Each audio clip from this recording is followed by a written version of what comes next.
नमस्कार, स्वागत है आपका के न्यूज में। मैं हूं आपके साथ विशाल पंडित। तो हम सबसे पहले बात करेंगे महाकुंभ के साथ साथ विद्या कुंभ। प्रयागराज में महाकुंभ के साथ इस बार विद्या कुंभ का भी आयोजन किया जा रहा है, जिसमें सफाई मित्रों के बच्चों को 3 महीने तक मुफ्त शिक्षा प्रदान की जाएगी। उत्तर प्रदेश सरकार बेसिक शिक्षा विभाग के सहयोग से लगभग 10,000 बच्चों के अस्थायी स्कूल बनाए गए हैं।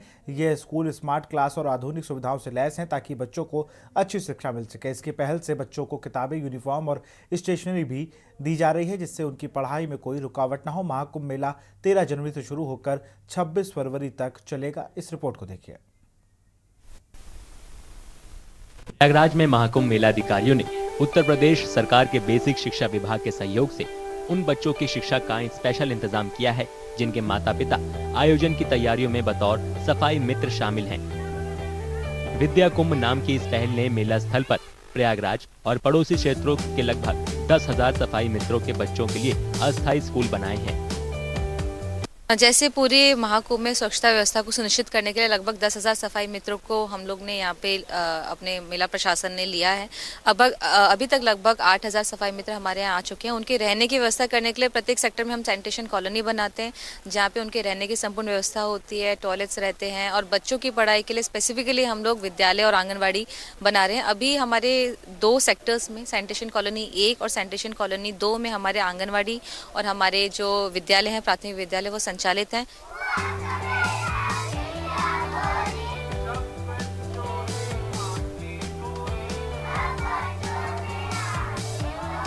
ये स्कूल स्मार्ट बोर्ड और ऑडियो विजुअल उपकरण समेत आधुनिक सुविधाओं से लैस हैं ताकि ये सुनिश्चित किया जा सके कि बच्चों को अच्छी शिक्षा मिल सके।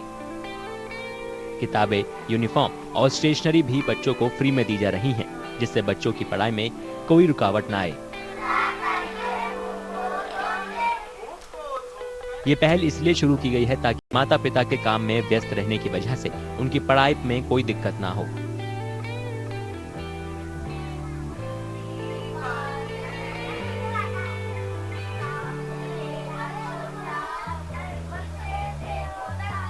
बच्चे यहाँ पे आते हैं, डेली नियमित तौर से आते हैं, बैठते हैं और हम लोग इनकी सहायता करते हैं। बच्चों को डिस्प्ले के माध्यम से हम सिखा रहे हैं, ये एक्शन के थ्रू बहुत अच्छे से सीख रहे हैं और उसको कोरिलेट कर रहे हैं अपनी डेली लाइफ से। हम इनको हिंदी, अंग्रेजी और गणित तीनों भाषाओं की और तीनों सब्जेक्ट्स के हम नॉलेज यहाँ पे दे रहे हैं। साथ में हम इनको राइम्स सिखा रहे हैं, इंग्लिश की और हिंदी के भी पहाड़े, राइम्स और सारा कुछ हम इनको इंग्लिश हिंदी दोनों वर्जन में सिखा रहे हैं। यहाँ पे किस क्लास से किस क्लास तक के बच्चे हैं? यहाँ 1 to 5 के बच्चे हैं।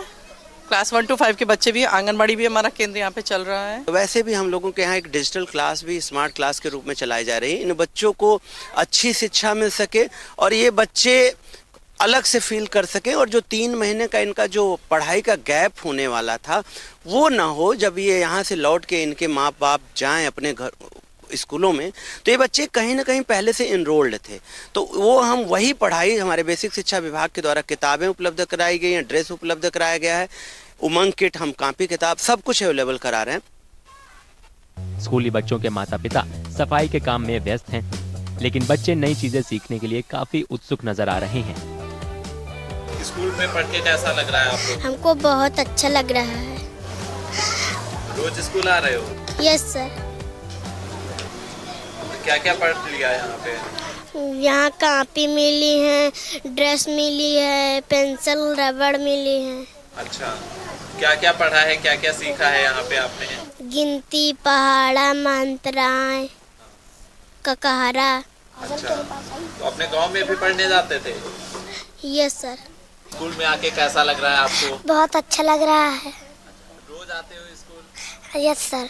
क्या क्या सीखा है तो यहाँ पे? हम 1 से लेकर 10 तक गिनती और बम बम बोले, राष्ट्रगान और छोटी छोटी आँख, ABCD 1 2 3 4।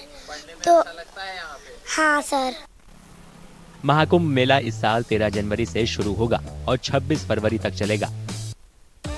दुनिया के सबसे बड़े धार्मिक आयोजनों में से एक माने जाने वाले महाकुंभ मेले के दौरान लगभग 40 करोड़ लोगों के प्रयागराज पहुंचने की उम्मीद है।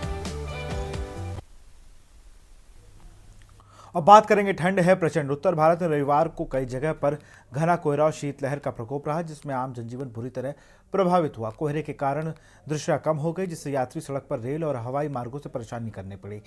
कई ट्रेनों और विमान देरी से चल रहे हैं। विशेषकर दिल्ली और उत्तर प्रदेश में कोहरे के कारण यातायात धीमा हो गया है और ठंड से लोग बेहाल हैं। इस रिपोर्ट को देखिए। उत्तर भारत में कई जगहों पर रविवार की सुबह घना कोहरा छाया रहा। कोहरे से दृश्यता काफी कम हो गई, जिससे यात्रियों को भारी परेशानियों का सामना करना पड़ा। सर्दियों में घना कोहरा पड़ना आम बात है, लेकिन इससे सड़क, हवाई और रेल यातायात की रफ्तार धीमी पड़ जाती है। इस बार भी ट्रेन और विमान देरी से चल रहे हैं। कोहरे के साथ कई शहरों का तापमान भी लगातार गिर रहा है, इससे ठिठुरन बढ़ गई है। जम्मू कश्मीर का श्रीनगर 40 दिन चलने वाले कड़ाके की ठंड की चपेट में है। इसे चिल्लई कलां कहते हैं। यहाँ कई दिनों से न्यूनतम तापमान 0 से नीचे है। दिल्ली में घने कोहरे के साथ शीतलहर का भी प्रकोप है। इससे आम जनजीवन अस्त व्यस्त हो गया है। यहाँ रविवार सुबह 51 ट्रेनें देरी से चली। दिल्ली से कानपुर जा रहा हूँ मैं। वैसे मुझे लखनऊ जाना है, लेकिन कोई ट्रेन समय पे ना मिल पाने पे मुझे इसी ट्रेन में टिकट कराना पड़ा मुझे। तो वो भी ट्रेन इतनी लेट है, 7.5 घंटे लेट है, और जब बाद में मालूम चला तो गाड़ी ये 8 घंटे लेट है। ये श्रमशक्ति एक्सप्रेस हमारी ट्रेन अब 8 घंटे लेट है। दिक्कत तो है कि ठंड है बहुत ज़्यादा। बच्चों का इसका एसएसबी का इंटरव्यू था, वो कहीं लेट ना हो जाए। अगली ट्रेन भी अगर कैंसिल होगी तो हम कैसे पहुंचेंगे। मॉर्निंग में 6 बजे हमें रिपोर्ट करना था। 6 बजे की ट्रेन थी, अभी 2 बजे बता रहे हैं। 8 आवर्स डिले है। वंदे भारत।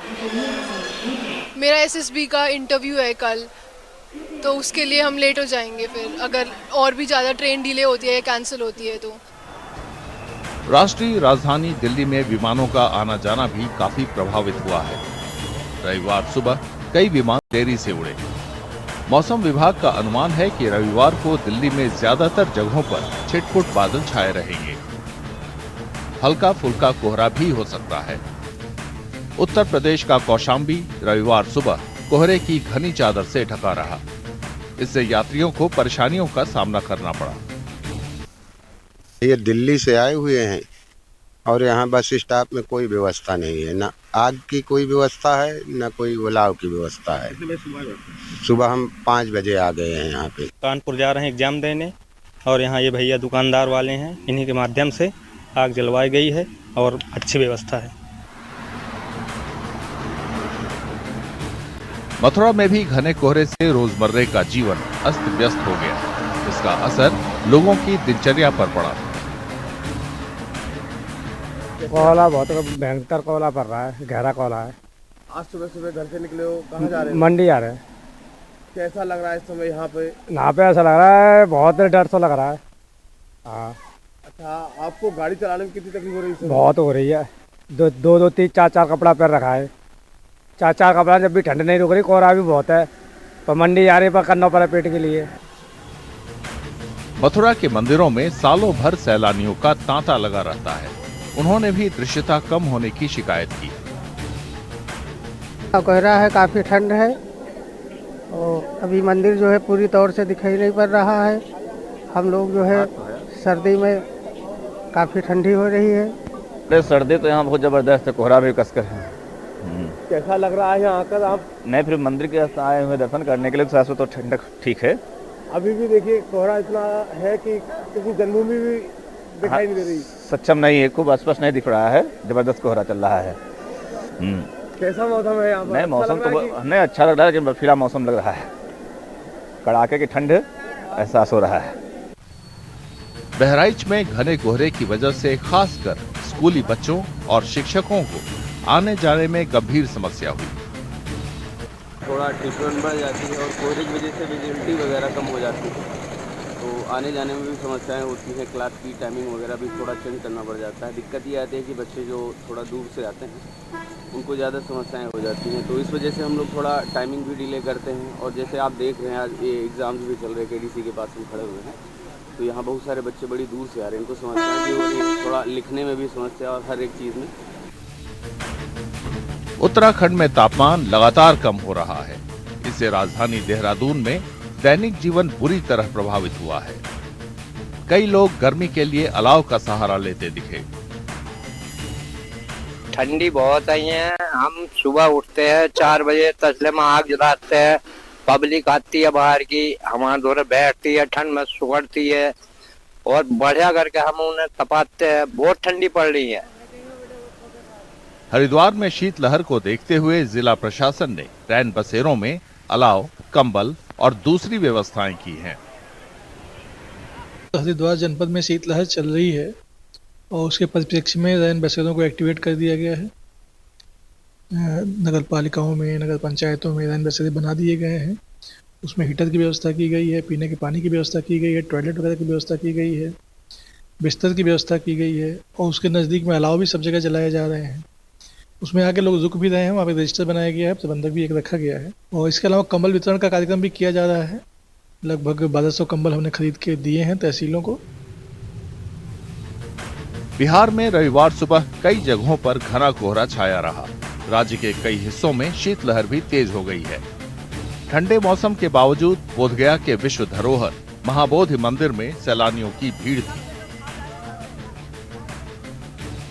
का मौसम बहुत सुहाना है और इससे जो बाहर से हमारे आए हुए जितने भी दर्शन करने के लिए मंदिर का बाहर देश विदेश से बहुत खुश है।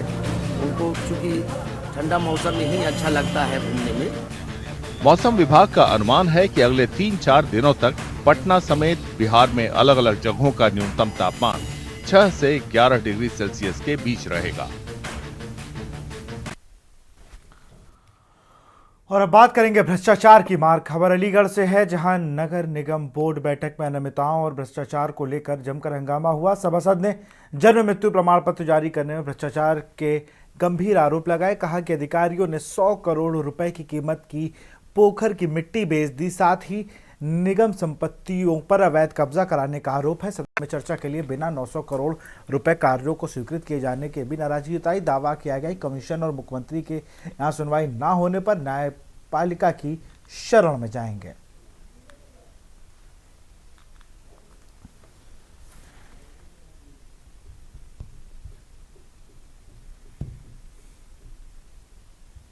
में मौजूद जनपद अलीगढ़ में और बात करते हैं बोर्ड मीटिंग को लेकर। नगर निगम की बोर्ड मीटिंग में अगर बात की जाए तो सभासदों ने भारी हंगामा किया और हंगामा करने के साथ साथ नगर निगम के जो सभासद हैं उन्होंने कहा है कि 100 करोड़ की जो पोखर की मिट्टी थी वो नगर निगम के द्वारा बेच दी गई है। आखिरकार वो मिट्टी जो 100 करोड़ रुपया आया था वो आखिरकार कहाँ गया। और उन्होंने नगर निगम के जो अधिकारी हैं उन पर यह भी आरोप लगाया है कि 900 करोड़ के प्रस्ताव आखिरकार कैसे हो गए बिना सदन में, जबकि कोई प्रस्ताव पास नहीं हुआ है। तो उसको लेकर लगातार सदन में हंगामा किया गया और हंगामा के साथ साथ नारेबाजी भी की गई। और उनका जो आरोप है सभासदों का, उनका ये एक आरोप है कि जब तक इसकी अगर जाँच नहीं होती है तो हम इसकी शिकायत अगर कमिश्नर और मुख्यमंत्री से करेंगे। अब देखना यह होगा कि जो सभासदों ने जिस तरह से जोरदार हंगामा किया है बोर्ड मीटिंग के दौरान, अब क्या सभासद उत्तर प्रदेश के मुख्यमंत्री योगी आदित्यनाथ से इसकी शिकायत करेंगे या जो कमिश्नर है अलीगढ़ की उनसे शिकायत करने की उन्होंने बात कही है। अब देखना यह होगा कि शिकायत के बाद किस तरह का निस्तारण निकल के आता है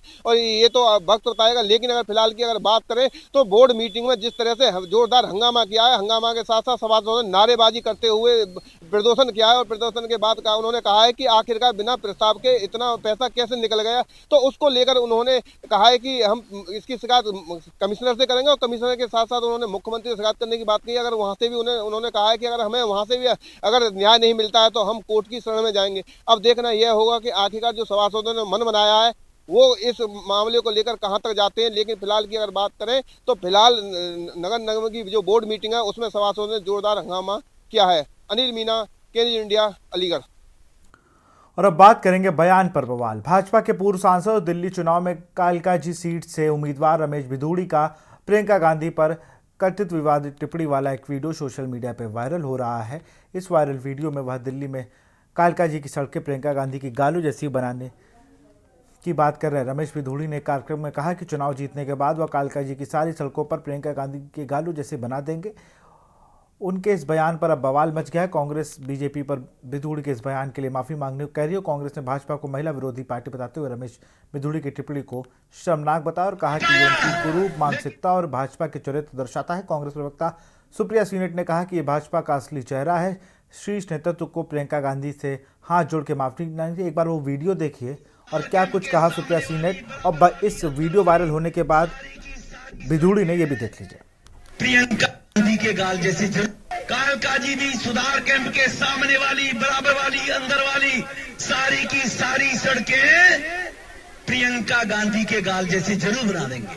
लालू ने कहा था बिहार में कि बिहार की सड़कों को मैं हेमा मालिनी जी के गालों जैसे बना दूंगा।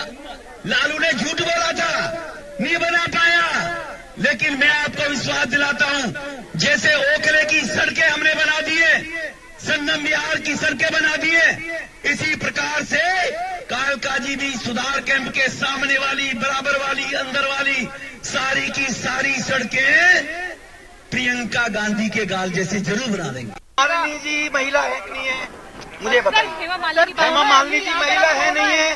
पहले जिसने गलती की पहले वो माफी मांगेगा ना। पहले अगर ये गलती है और किसी ने माफी मांगी, हेमा मालिनी जी महिला है नहीं है? एक साधारण परिवार की निकलकर एक महिला और एक दुनिया में भारत का नाम रोशन करती है, वो महिला नहीं है? और एक खानदान में पैदा हुई वो महिला है?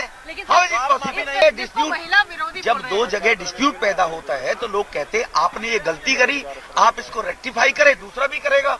आप रेक्टिफाई कांग्रेस करे तो इधर भी रेक्टिफाई होगी। इस बारे में जो योजनाएं केंद्र सरकार में भारतीय जनता पार्टी के द्वारा लाई गई है, झूठे आश्वासन नहीं देना, झूठे किसी के वायदे नहीं करना, ये केवल बीजेपी करती है। कांग्रेस और आम आदमी पार्टी दोनों निश्चित रूप से एक खानदान का परिवार का व्यक्ति है, तो वो महिला भी होगा, वो पुरुष भी होगा, वो चाहे वो इंदिरा जी हो, चाहे जवाहरलाल, वो राजकुमार भी होंगे। और देश में 140 करोड़ लोग जो सामान्य परिवार से जी कर आते हैं, उनके बारे में कोई कुछ भी टिप्पणी करेगा और ये कुछ भी होंगे, ये सवाल हो ही नहीं। भारत में 140 नागरिकों का सबका अधिकार है, फंडामेंटल राइट्स है। फिर दोहराना चाहता हूँ, कांग्रेस लालू जी से, या Congress on behalf of Lalu की सरकार में कैबिनेट मंत्री रहे, वो माफी मांगे। हेमा मालिनी जी एक भारत की बेटी है, क्या वो दक्षिण भारत की है? तो वो बेटी नहीं है हमारी। बीजेपी वस्तुतः महिला विरोधी है और इसका प्रमाण वो बार बार देते हैं। बीजेपी के पूर्व सांसद और अब कालका जी दिल्ली में उनके विधायक उम्मीदवार रमेश बिधूड़ी जी का प्रियंका गांधी जी के संदर्भ में दिया हुआ बयान न सिर्फ शर्मनाक है, बल्कि उनकी असली कुत्सित महिला विरोधी मानसिकता को दिखाता है। जिस आदमी ने सदन में खड़े होकर अपने साथी सांसद को गंदी गंदी गालियां दी हो और उसकी कोई सजा, उसका कोई खामियाजा न भुगता हो, उससे क्या ही उम्मीद की जा सकती है। लेकिन क्या इस घटिया भाषा, इस घटिया बयान के लिए बीजेपी की महिला नेत्रियां, महिला बाल विकास मंत्री, बीजेपी के अध्यक्ष जेपी नड्डा और खुद प्रधानमंत्री जी कुछ बोलेंगे? असलियत तो यह है कि इस महिला विरोधी भाषा, इस महिला विरोधी सोच, इस कुत्सित मानसिकता के जनक तो खुद मोदी जी ही है। जब वो चुनावी सभाओं में मंच से मुजरा, मंगलसूत्र, बेटियों को कोई छीन कर ले जाएगा जैसे शब्द बोलते हैं, तो उनके नीचे वाले उन्हीं का अनुसरण करते हैं, वो और क्या बोलेंगे। लेकिन ये घटिया सोच है, ये घटिया मानसिकता है, और इसके लिए न सिर्फ रमेश बिधूड़ी को बल्कि बीजेपी के शीर्ष नेतृत्व को हाथ जोड़ के माफी मांगनी चाहिए। ये सिर्फ एक महिला प्रियंका जी के अपमान का मामला नहीं है, ये आधी आबादी के अपमान का मामला है।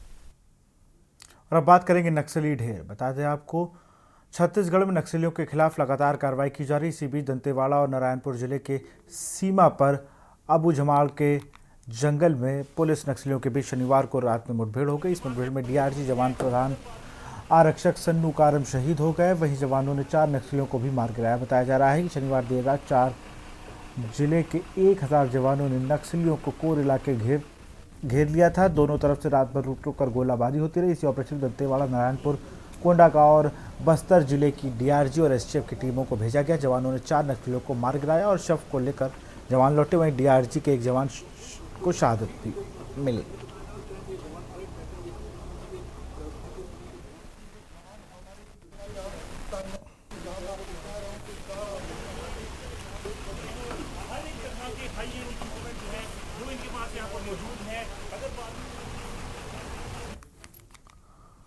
और अब बात करारी हार की। ऑस्ट्रेलिया ने सिडनी में खेले गए 5वें और आखिरी टेस्ट में भारत को 6 विकेट से हरा दिया है। भारतीय टीम ने कंगारुओं के सामने 162 रन का लक्ष्य रखा गया था। जवाब में ऑस्ट्रेलिया ने 4 विकेट गंवाकर लक्ष्य हासिल कर लिया। इस हार के साथ ही भारत ने बॉर्डर गावस्कर ट्रॉफी सीरीज भी गंवा दी है। ऑस्ट्रेलिया ने यह सीरीज 3-1 से अपने नाम की। साथ ही टीम इंडिया विश्व टेस्ट चैंपियनशिप फाइनल की दौड़ से बाहर हो गई है। ऑस्ट्रेलिया फाइनल में पहुंच चुका है और दक्षिण अफ्रीका की टीम पहले ही क्वालिफाई कर चुकी। WTC का खिताबी मुकाबला जून में लॉर्ड्स के ऐतिहासिक मैदान में खेला जाएगा और ऑस्ट्रेलिया और दक्षिण अफ्रीका के बीच अब ये मैच होगा। टॉस जीतकर पहले बल्लेबाजी करते हुए भारत ने पहली पारी में 185 रन बनाए थे। जवाब में ऑस्ट्रेलिया की पारी भी 181 रन पर समाप्त हो गई थी। टीम इंडिया दूसरी पारी में 4 रन की बढ़त हासिल की। भारत की दूसरी पारी 57 रन पर सिमट गई थी और कुल 161 रन की बढ़त हासिल की थी। जवाब में ऑस्ट्रेलिया के Sam Konstas 22, Usman Khawaja 41, Marnus Labuschagne 6 और स्टीव स्मिथ 4 के ये विकेट गंवाए गए थे। इसी के बाद ट्रेविस हेड जो कि 34 रन और ब्यू बैफ्चर ने 39 रन ने 46 रन की नाबाद पारी खेलकर ऑस्ट्रेलिया को जीत दिलाया। भारत की दूसरी पारी में कप्तान जसप्रीत बुमराह के बिना उतरी थी। बुमराह के पीठ में जकड़न की समस्या से जूझ रहे थे। उनकी जगह विराट कोहली ने कप्तानी की। भारत की ओर से प्रसिद्ध कृष्णा ने 3 जबकि सिराज को 1 विकेट मिला।